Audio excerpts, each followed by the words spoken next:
Kaugnay ng umuugong na issue ng umano'y tangkang destabilisasyon, makakausap natin live via Zoom si Dr. Sherwin Ona, ang Associate Professor and Security Analyst ng De La Salle University. Magandang hapon, Dr. Ona, and welcome back po dito sa Arangkada Balita.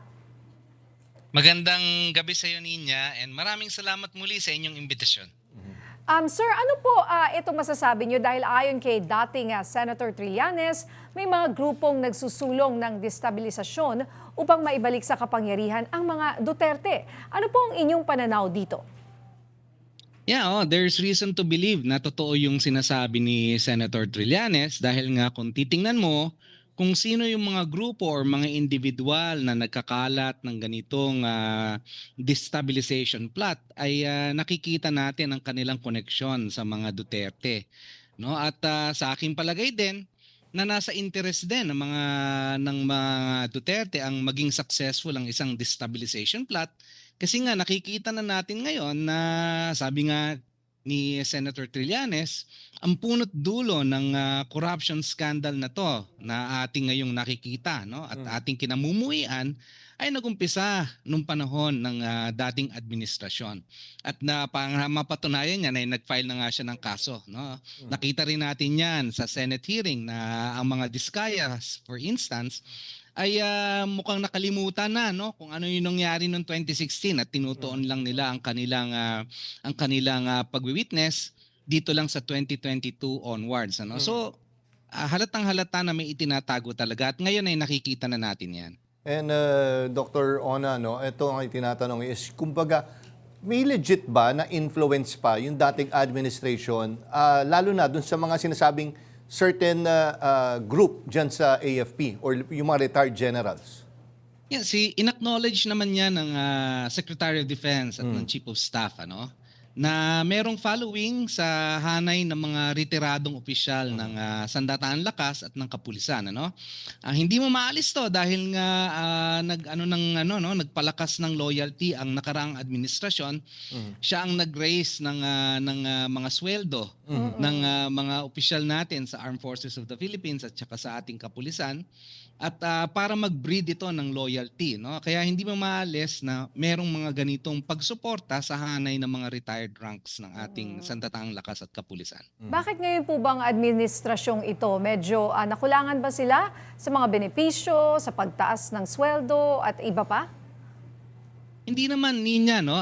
Sa tingin ko napaka-professional na ng ating Sandatahang Lakas, especially, no, na sa tingin ko nga hindi na to magsa-succeed, ano, itong ganitong mga moves, ano. Pero ito talaga ay deliberate attempt, no, para hatiin tayo sa aking palagay.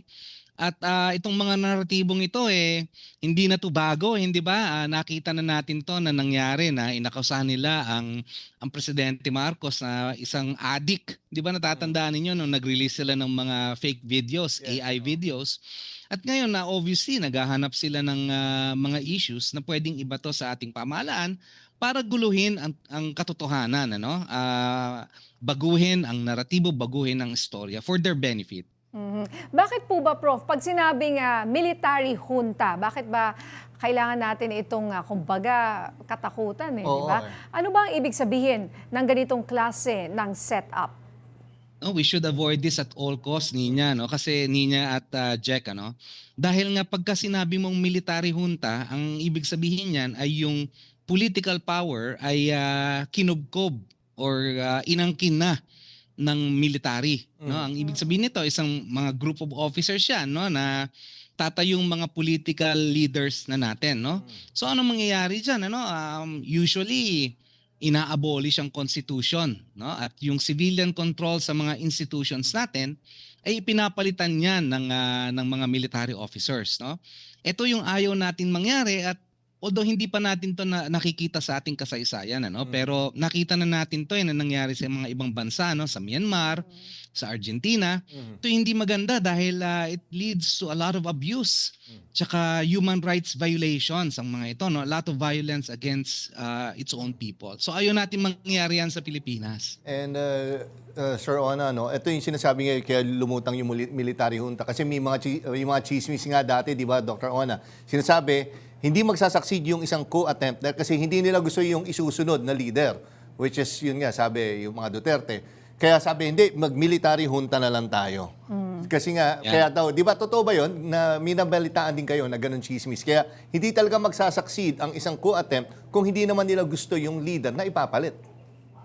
Tama ka dyan, Jack, umuugo nga yan dahil nga sinasabi nila di umano na hindi rin katanggap-tanggap si Vice President Duterte, dahil nga sa kanyang pagiging pro-China at sa dami na ring mga alegasyon ng katiwalian na laban sa kanya, naging punot dulo nga nito yung March Against Corruption, at ipapalit mo rin ay isang leader na maraming akusasyon tungkol sa katiwalian.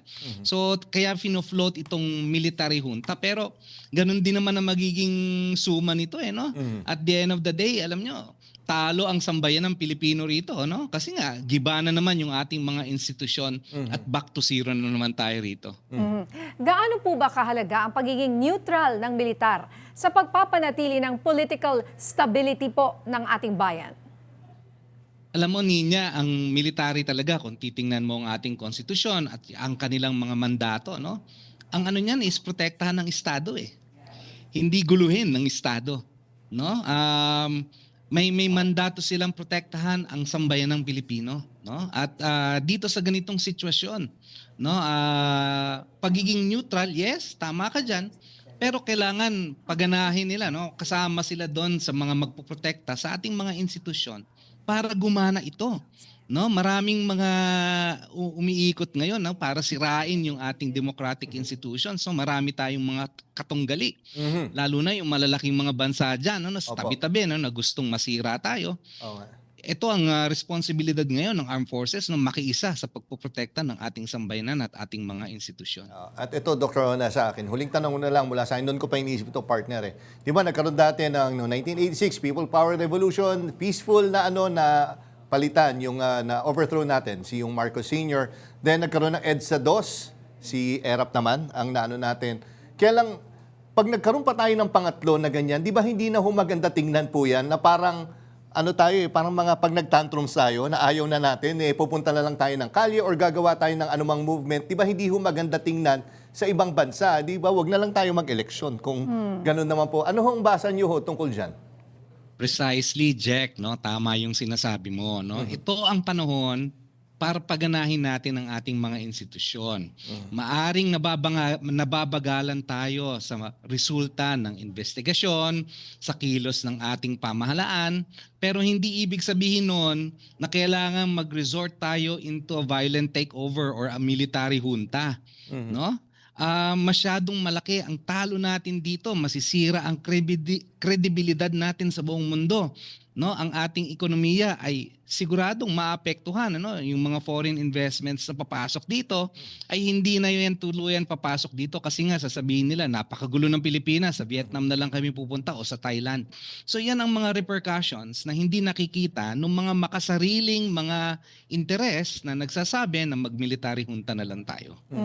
So ano po kaya ang maaaring gawin ng pamahalaan at siguro yung mga leader ng AFP ngayon upang mapanatili po ang tiwala ng publiko at maiwasan mga ganitong pagdududa sa kanilang katapatan sa konstitusyon?